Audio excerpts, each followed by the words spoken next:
નમસ્કાર દર્શક મિત્રો, બ્રેકિંગ ન્યૂઝમાં આપનું હાર્દિક સ્વાગત છે। આપ જોઈ રહ્યા છો ગુજરાત ન્યૂઝ 24। સમાચાર આવી રહ્યા છે અમરેલીથી। અમરેલીમાં દિવ્યાંગો દ્વારા રેલી યોજાઈ। દિવ્યાંગોએ રેલી યોજી અમરેલી કલેક્ટરને આવેદનપત્ર પાઠવ્યું। જિલ્લા પંચાયતથી જાહેર માર્ગ ઉપર રેલી યોજી આવેદનપત્ર આપવામાં આવ્યું। ડૉક્ટર બાબા સાહેબ આંબેડકર, ડૉક્ટર જીવરાજ મહેતા અને નાગનાથ મંદિરે સંત ભોજલરામની પ્રતિમાને ફૂલહાર કર્યા। વિશ્વ વિકલાંગ દિવસ નિમિત્તે દિવ્યાંગોની વેદના રેલી યોજાઈ। દિવ્યાંગોના પડતર પ્રશ્નો જેવા કે 40% દિવ્યાંગોને પેન્શન આપી રેશન કાર્ડમાં તમામનો સમાવેશ કરો તેવી માંગ કરાઈ।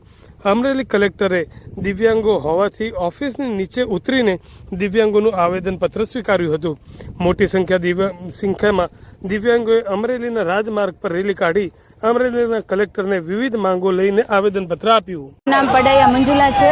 આજે 3 ડિસેમ્બર દિવ્યાંગ ડે છે અને અમારે આજે દિવ્યાંગ વેદના રેલી કાઢી છે અને અમે બધા આજે ગામડેથી બધા તકલીફ ઉઠાવી, એટલા હેન્ડીકેપ છે છતાં આજે અમે ભેગા થયા છીએ।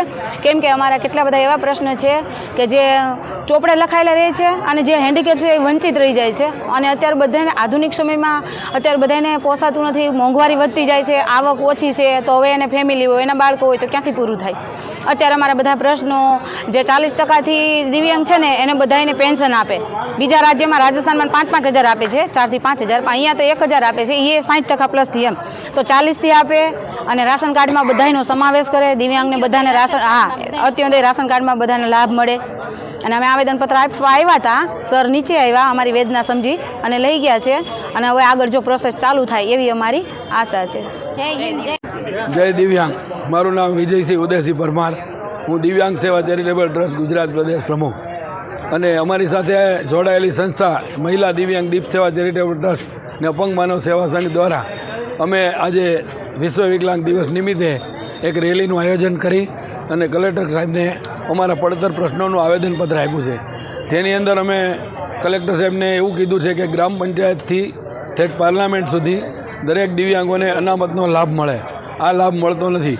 4% અનામત જે સરકારશ્રી તરફથી આપવામાં આવ્યું છે પણ એનો અમલ થતો નથી અને ખાસ કરીને ઓફિસોની અંદર જે કર્મચારી હોય છે એ હા પાડે છે પણ કામ કરતા નથી।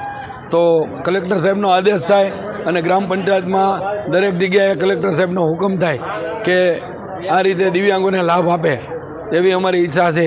તો આ 3 ડિસેમ્બરના દિવસે જો કલેક્ટર સાહેબ આવો હુકમ કરે તો અમારા માટે ખૂબ ખૂબ કલેક્ટર સાહેબનો આભાર।